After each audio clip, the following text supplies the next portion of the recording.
Fifth generation, better known as 5G, was created in 2019 to increase the speed and usability of the latest technology. It allows data to move along a wider broadband than with 3G or 4G. With the increased speed rate and wider broadband, it provides users with a quicker response time on their devices when it comes to loading an app, downloading a document or app, or just sending a simple text. This technology, 5G, mostly influences, you ask? Your cell phone or anything that needs cell reception. Though it was rolled out in 2019, it is still difficult to get these 5G bands with your cell phone due to the technology still being so new. Though Canada has joined the game with other countries such as the United States, China, France, they are still slowly working on bringing it to all the citizens and making it as common as 4G. Most 5G users in Canada will be located in the major cities such as Vancouver, Ontario, and slowly in Montreal, since there will be a greater cell tower presence around there.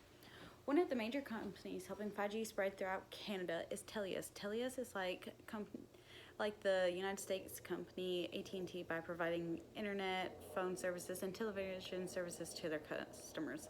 CIS wanted to make sure that all Canadian students were being provided with efficient educational resources during the COVID-19 pandemic.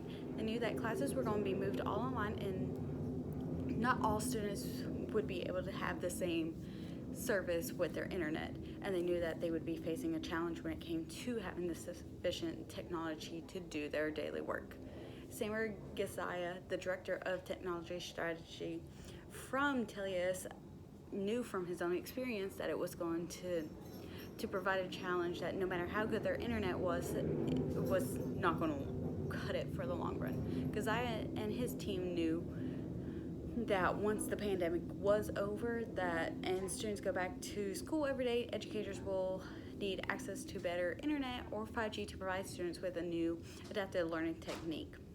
One of these techniques educators would be able to use with this 5G resource would be stuff with VR or AR, and that could work with their cheaper equipment.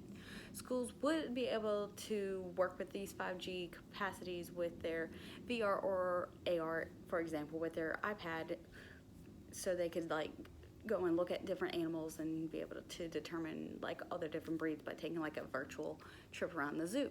The only thing stopping CIS from providing this technology to educators was the access to the 5G towers and the amount of time it would take to be put up. It is estimated that it would actually take till about 2025 to provide all Canadian schools with these 5G towers to teach using VR or AR, for example.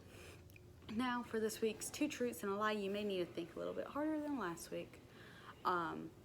One, according to CIS, there would be more careers for graphic designers when it came to transferring to 5G because the technology would not be advanced enough to convert it. Two, using 5G on an older, cheaper device would still provide a better experience than one on a new device with 4G. Or three, the use of 5G would provide a deeper educational level for students.